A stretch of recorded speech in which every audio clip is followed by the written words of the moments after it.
Hello viewers, আসসালামু আলাইকুম। আজ আমি যে দুটি বিষয় নিয়ে কথা বলবো সেগুলো হলো ককসিডিওসিস ও টক্সোপ্লাজমাসিস। এই রোগগুলো হলো একটি প্রোটোজোয়াজনিত রোগ। তো প্রথমে আমি আলোচনা করব ককসিডিওসিস রোগ নিয়ে। সাধারণত ভেড়ার বাচ্চাতে ককসিডিও জাতীয় প্রোটোজোয়া দ্বারা এই রোগ হয়ে থাকে। প্রথমত এ ধরনের রোগ সংক্রমিত খাদ্য ও পানির মাধ্যমে হয়ে থাকে। আক্রান্ত ভেড়ার প্রথমে নরম অস্বাভাবিক পায়খানা, পরবর্তীতে পানির মতো পাতলা পায়খানা হবে এবং মাঝে মাঝে পায়খানাতে রক্তের ছিটা থাকতে পারে।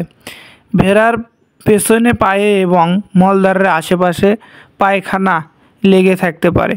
এ রোগের জন্য সালফার জাতীয় ঔষধ বা অ্যাম্প্রোলিয়াম দ্বারা চিকিৎসা করা যেতে পারে। এবার আমরা জানবো টক্সোপ্লাজমাসিস রোগের কারণ, লক্ষণ, চিকিৎসা।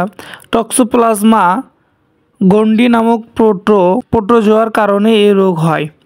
এই রোগের কারণে ভেড়ার গর্ভপাত হয়। গর্ভবতী ভেড়ার গর্ভের মাঝামাঝি সময়ে গর্ভপাত হয়। আবার কোনো কোনো সময়ে দুর্বল বাচ্চাও প্রসব করে। এক্ষেত্রে বাচ্চা প্রসবের সময়ে কোটিলিডনসহ গর্ভফুল বের হয়ে আসে।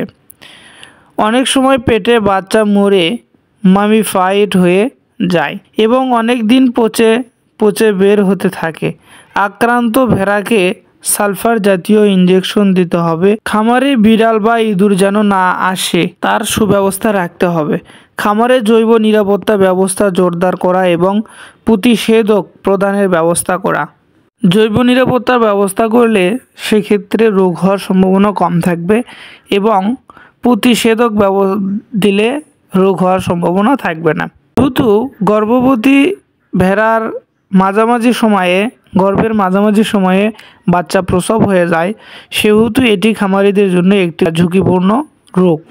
তাই আমাদের খামারিদেরকে অবশ্যই সতর্ক থাকা প্রয়োজন।